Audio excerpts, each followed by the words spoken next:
Dito sa Papa Dudut Stories, ikaw ay hindi nag-iisa.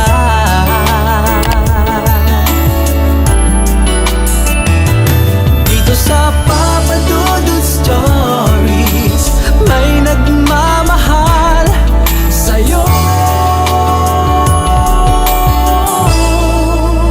Papa Dudut Stories,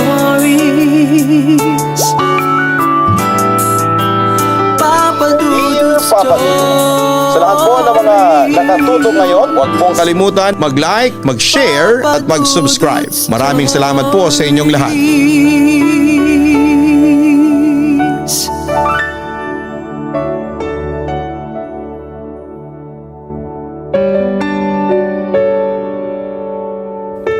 Hi sa inyong lahat! Gusto ko lang ibahagi ang kagimbal-gimbal na nangyari sa aking kapatid.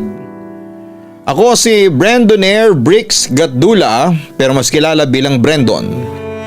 16 na taong gulang ngayon at isang grade 10 student na nag-aaral sa isang pampublikong paaralan dito sa Maynila. Meron akong kapatid na lalaki, si Broderick Braxton, pero mas kilala siya bilang Brody.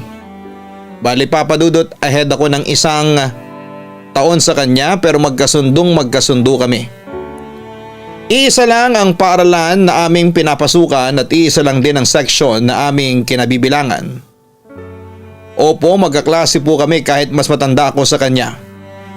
Nagkaroon kasi noon ng financial problem ang pamilya namin kaya natigil ako sa pag-aaral.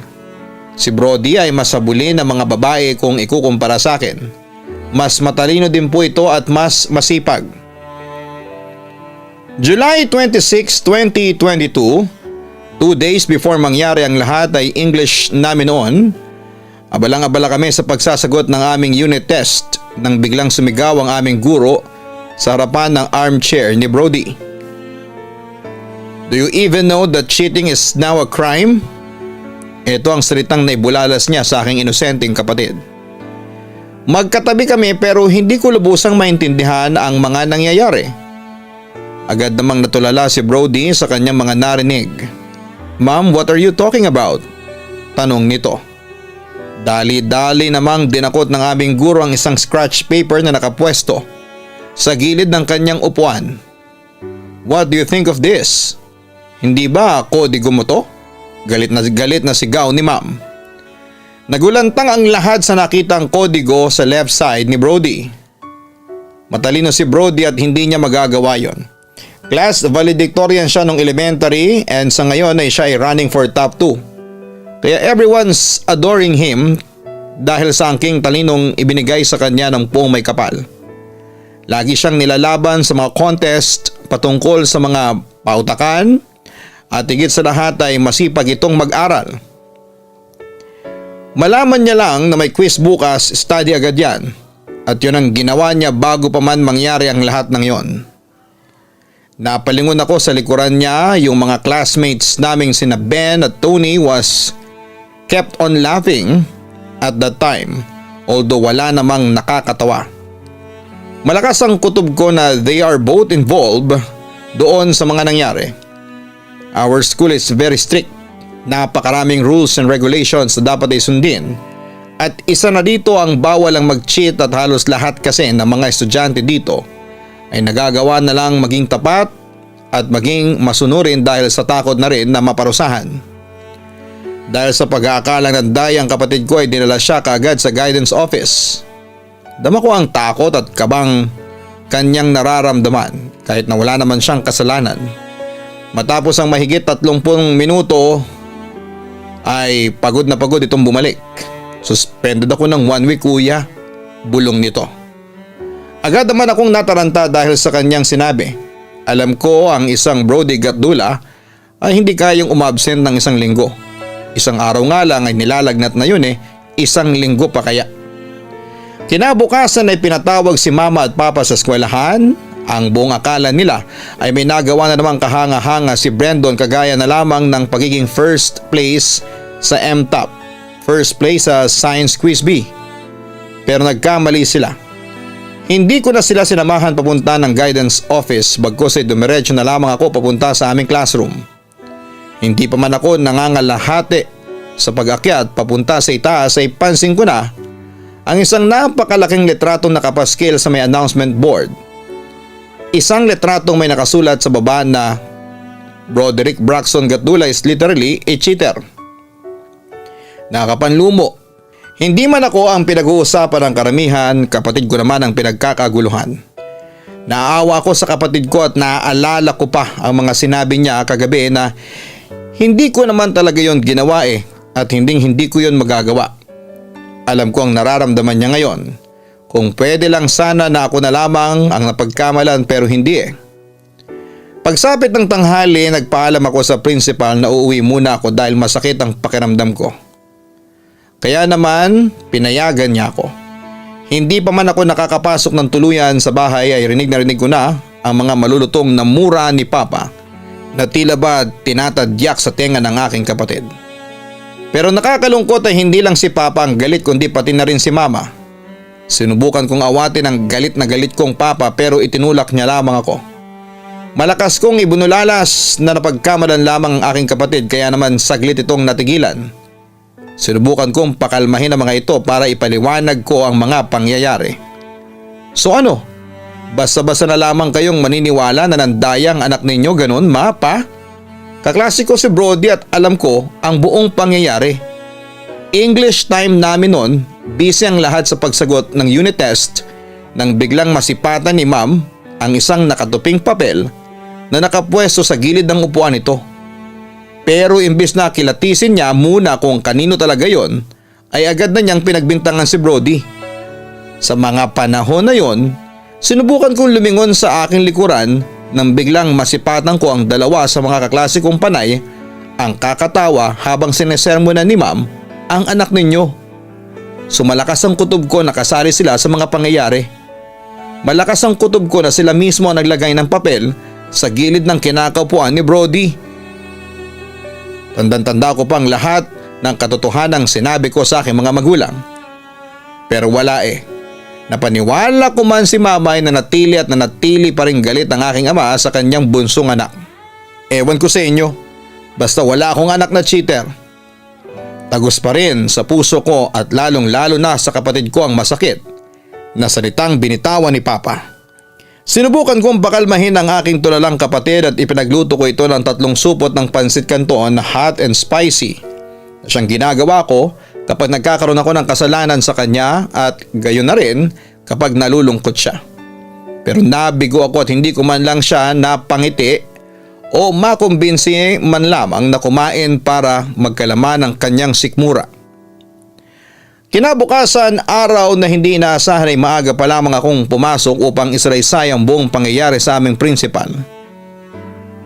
Di pa man ako nakakadiretso ng principal's office ay tanaw na ako sa mga nanlilisik na mga matang nakatingin sa akin. Durog na durog ang puso ko sa mga masasakit na salitang kanilang binitawan. Pagkarating ko sa aking nais patunguhan ay inumpisahan ko nang ipaliwanag ang mga pangyayari pero bago pa man matapos yon, ay ipinareport muna ang aking teacher, gayon din si Tony at Ben. Para kaming nasa hukuman at hindi alam kung sino ang mananalo sa kaso. Tahimik na nakikinig ang lahat hanggang sa nabanggit ko na ang pangalan ng dalawa kong kaklase. Agad naman itong nag-deny pero nais ko talagang makumpirma ang lahat kaya ipinaharap ko ang kodigong sinasabi ni Ma'am upang suriin ang sulat kamay kung tunay nga ba ang si Brody ang may gawa noon. Hanggang sa nakumpirmang hindi sulat kamay niya ang sulat kamay. Malayong malayo kung ikukumpara sa handwritten ni Brody. Ngunit nagulat ako nang biglang mapaamin ang dalawa. Sorry Ma'am, hindi na po mapigilan ang konsensya ko. Ako po talaga nagutos kay Ben na magsulat ng kodigong ipapalabas na pagmamayari ni Brody pero Ma'am, hindi po kami nag-cheat. Opo Ma'am, ako po ang nagsulat pero hindi po ako nag-cheat. Pagpapaliwanag ng dalawa. Ang sarap pumatay ng mga time na yon. So walang kasalanan si Brody, ganon? Nagtatakang tanong ni Ma'am. So dahil nakumpirma na wala talagang kasalanan si Brody, hindi na siya magiging suspended kahit kailan.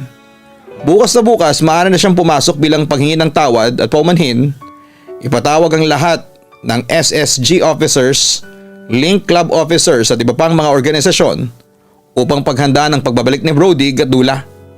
Sigaw ni Ma'am Principal sa buong campus, agad namang kumalat ang balita. Masayang-masaya ako na okay na ang lahat sa pamamagitan ng aking tapang at determinasyon ay nailigtas ko ang aking kapatid sa kahihiyan na hindi naman talaga dapat na nangyari. Maghapon ako nasa baba para tulungan ang mga co-SSG officers ko na paghandaan ang pagbabalik ng aking kapatid. Si Tony at Ben, sila naman ngayon ang nasuspinde, pero kung ako lang ang principal ay ikinig out ko na yung mga yan. Matapos ang masaya pero nakakapagod na araw ay nagtungo na ako sa aming tahanan. Alam kong si Brody lang ang tao sa bahay kasi nagtatrabaho ang aking mga magulang kaya excited akong ibalita sa kanya ang lahat. Buong sigla ko itong tinawag pero walang sumasagot. Alam ko nalulungkot pa rin siya sa mga nangyayari pero ngayon ay mapapawi na ang kalungkutang bumabahid sa kanyang pagmumukha. Bago pa man ako pumasok sa kwarto, Papa Dudut, ay uminom muna ako ng tubig at nag-ensayo kung paano ko sasabihin sa kanya ang napakagandang balita. Tinawag ko ulit ang kanyang pangalan kasabay ng pagpasok ko sa kwarto. Pero nagulat ako nang makita ko ang aking kapatid na nakabitay sa loob ng kwarto. Hindi ko na napigilang umiyak kaagad at agad akong kumuha ng upuan para tanggalin ang kanyang pagkakatali. Mabigat man ito ay buong lakas ang iginugol ko para lamang dalhin ito sa ospital. Tinulungan din ako ng mga kapitbahay namin para ihatid kami sa ospital.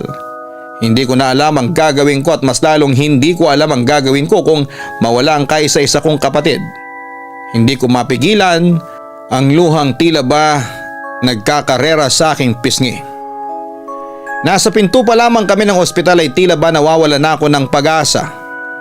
Agad namang dumating ang mama at papa, natatarantang nagtatanong pero hindi ako makapagsalita. Buong tapang naman na sinabi ng doktor na wala na si Brody kaya wala na kaming nagawa. Nagpumilit man si mama na pumunta sa ibang ospital ay wala nang pag-asa. Tulala at tahimik kaming umuwi noon. Noon lang nila nalaman na nagbigti si Brody nang itinuro ko sa kanila ang kwarto. Pinilit kong ipaliwanag sa kanila ang mga nangyari kahit pautal-utal ako na magsalita noon. Ang eskwelahan na siyang excited na salubungin ang aking kapatid ay napuno ng pagdadalamhati. Ngayon ang running for salutatorian, Mathematician of the Year and Scientist of the Year ay wala na. Masakit isipin na wala na siya. Hindi ako makakain, hindi ako makatulog. Madalas din akong nagiging tulala at minsan ay hindi rin ako nakakapasok. Gabi-gabi ko siyang gustong mapanaginipan pero wala talaga. Hindi man lang nagparamdam si Brody hanggang sa araw mismo ng kanyang libing, Papa Dudut. Pero noong gabi pagkatapos ng libing namin ay tahimik lang kaming naghahapunan ni Mama at Papa. Hindi ko makain noon ng spaghetti at fried chicken na binili namin sa fast food kasi iniisip ko pa rin noon ang aking kapatid. Hanggang sa hindi ko na namalayan na tumutulo na pala ang luha ko. Natauhan na lamang ako nang mapansin kong nakatingin sa akin sina Mama at Papa. Agad naman akong nagpahid ng luha sa mukha. Pagsubok lamang ito sa atin, malalampasan din natin to, ang wika ni Mama sa amin. Ipagdasal lang natin na sana ay makarating si Brody sa kanyang dapat na puntahan. Dagdag pa niya. Mamayang kaunti ay nagulat kaming tatlo nang biglang namatay ang ilaw. At dahil madilim ay hindi agad nakatayo si Papa para kumuha ng kandila. Pero Papa Dudut, noong sandaling yon ay nakaramdam ako ng kakaibang lamig sa aking tabi na siyang nagpataas ng balahibo ko sa buong katawan. Tapos ay lalo ako nagulat nang biglang gumalaw ang upuan sa tabi ko as if may umuupo talaga. Hindi naman pwedeng ang mga magulang ko kasi nasa kabilang side sila ng mesa. At yung upuang gumagalaw ay doon umuupo si Brody nang nabubuhay pa siya. Mapa, gumagalaw yung upuan sa tabi ko. Nanginginig kong sabi sa mga magulang ko. Mamayang kaunti pa ay biglang nagkaroon ulit ng ilaw. Bumungad sa akin ang nagalaw na upuan as if may umupo. Napatingin ako noon kay Mama na agad namang nuggets ang aking gustong ipahiwatig. Papadudot, ramdam na ramdam namin noon ang presensya ni Brody dahil sa kakaibang lamig at goosebumps na hatid sa amin. Hindi nga nagtagal ay narinig namin tatlo na may umakyat ng hagdanan. Nagtinginan kaming tatlo sa isa't isa. Maski si Papa ay hindi makapaniwala sa kanyang ekspresyon. "Nandito ang kapatid mo, Brendon," sabi na lamang ni Papa sa akin. Pagkatapos ay sinubukan naming ibaling na lamang ulit sa pagkain ng aming atensyon. Kahit na nagsisitaasan na noon ang mga balahibo namin sa katawan. Maraming beses pang nagparamdam si Brody sa akin, Papa Dudut. Madalas ay sa kwarto namin kung saan siya nagbigti. Kapag naroon ako sa kwarto ay ramdam kong hindi ako nag-iisa. Bukod doon ay nagugulat na lamang ako kapag gumagalaw ng kusa ang mga gamit ko sa loob. At kapag natutulog ako ay nakakarinig ako ng mga pagyabag at may pagkakataon din na kapag natutulog ako ay may nararamdaman na lamang akong malamig na hangin na tumatabi sa akin. Pero ang nakakakilabot ay naganap sa eksaktong 40 days pagkatapos mamatay ni Brody.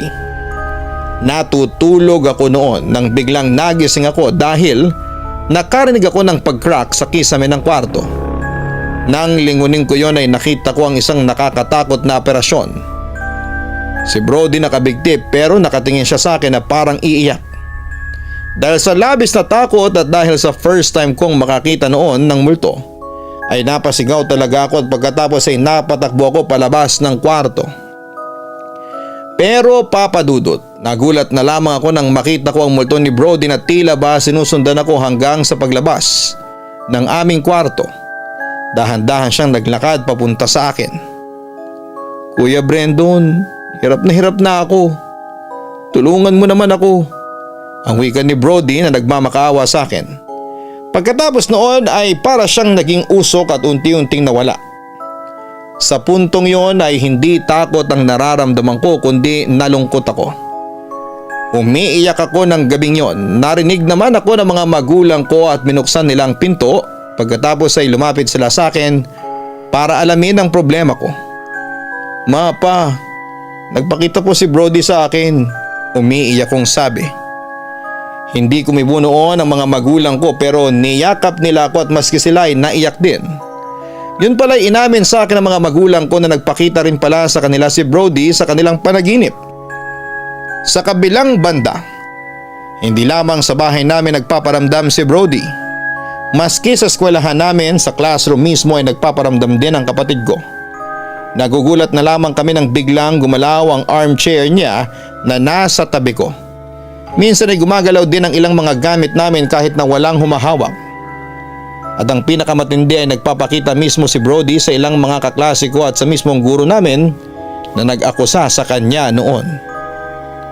May isang pagkakataon na habang nagtuturo ang teacher ko ay bigla na lamang siyang mapapahinto. Ayon sa kanya ay nakita niya daw si Brody na nasa likuran ko raw at nakatingin sa kanya. At may pagkakataong nakikita rin daw niya ang kaluluwa ng kapatid ko na naglalakad sa koridor na mag-isa at nakayuko. Kaya inamin sa amin ng teacher ko noon na pinag-iisipan na niyang i-give up ang section namin at palitan na lang siya ng ibang guro, pero nakiusap na lamang ang mga kaklase ko na wag na siyang huminto dahil aaminin kong mabait din naman ang teacher namin yon. Samantala ay may isang insidente namang break time namin noon at nagkwekwentuhan lamang ang mga magkakabarkadang babae sa isang sulok nang maisipan ng kaklase kong si Vivian na mag-retouch ng kanyang makeup. Ngunit pagtingin daw niya sa salamin habang nagpupulbos, nakita daw ni Brody na nakatayo sa malayo at nakatingin daw sa kanya. Tandang-tanda ko nga na bigla na lamang nagsisigaw noon si Vivian sa takot. Pinakalma na lamang siya noon ng mga kaibigan niya.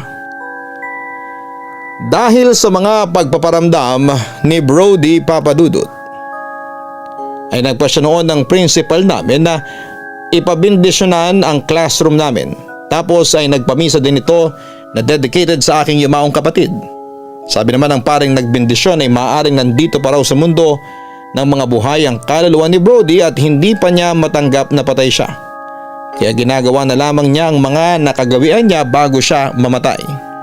Tulad na lamang ng pagpasok sa eskwelahan.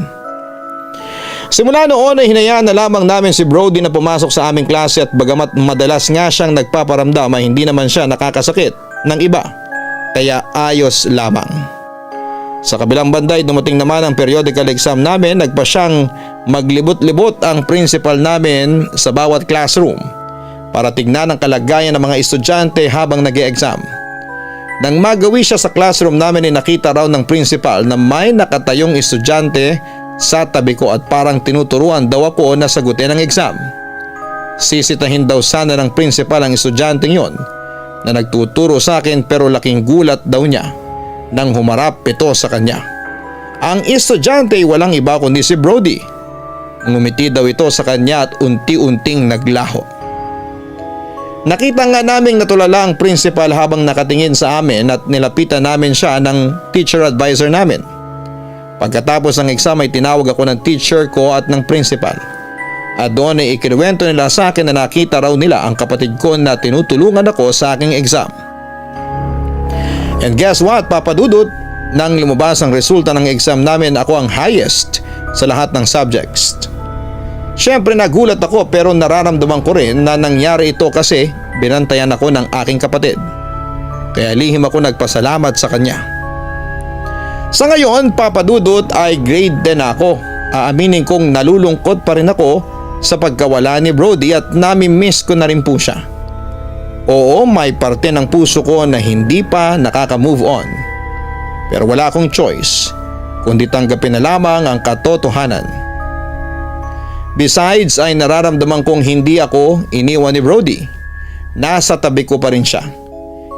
Hindi ko man siya nakikita pero matibay pa rin ang bonding naming dalawa. Alam kong binabantayan niya ako. Papa Dudut, ang pangyayaring yon ay mayuugnay ko sa lahat ng oportunidad na dumadaan sa aking buhay. Actually, hindi lang sa akin kundi ang bawat taong naninirahan dito sa mundo. Yung tipong malapit mo nang masungkit, saka naman siya mawawala. Parang ang ating mga buhay. Yung tipong masaya na tayong naninirahan dito sa mundo pero darating at darating din yung mga panahon na kukunin at kukunin tayo ng hindi natin inaasahan. Para sa mga guro at para din sa lahat ng mga tao na may parehong ugali doon sa English teacher ko, advice ko lang is be more observant. Napakaraming tao ang namamatay sa maling akala. Kaya matuto po tayong kumilatis. Though may konting galit pa rin ako kay mama, hindi ko na lang ito ipinapakita sa kanya. Para naman sa mga taong kaparehong ugali ng kaklase kong si Ben and Tony, ay wag po tayong mantitrip ng ganon. Ay kung sa tingin ninyo ay nakakatawa ang ginagawa ninyo, well, para sa napagtripan ninyo ay hindi. Just always remember that a joke wouldn't be considered as a joke if it is not funny at all at nakakasakit pa ng kapwa. Papa Dudut, ito lamang ang maibabahagi ko sa inyo sa ngayon. Sana'y mabasa mo ito at marinig sa iyong YouTube channel. Maraming salamat in advance and more power. Lubos na gumagalang, Brandonaire Bricks Gatdula.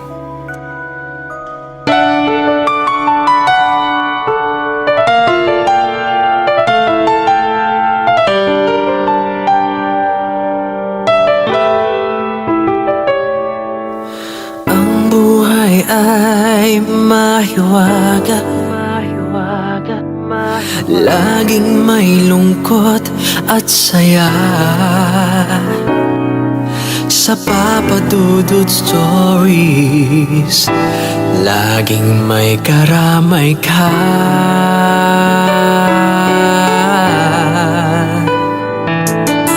Mga problemang kaibigan,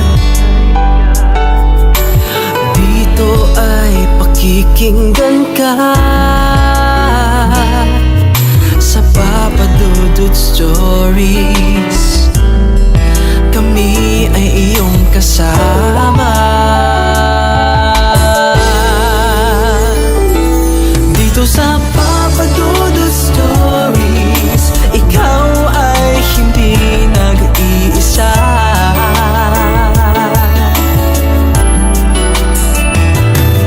Sa Papa Dudut Stories, may nagmamahal sa'yo.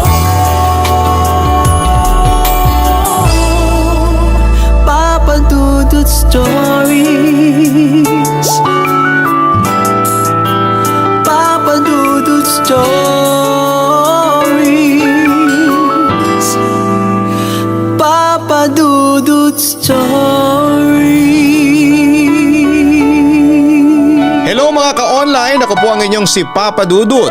Huwag kalimutan na mag-like, mag-share at mag-subscribe. Pindutin ang notification bell para mas maraming video ang mapanood ninyo. Maraming salamat po sa inyong walang sawang pagtitiwala.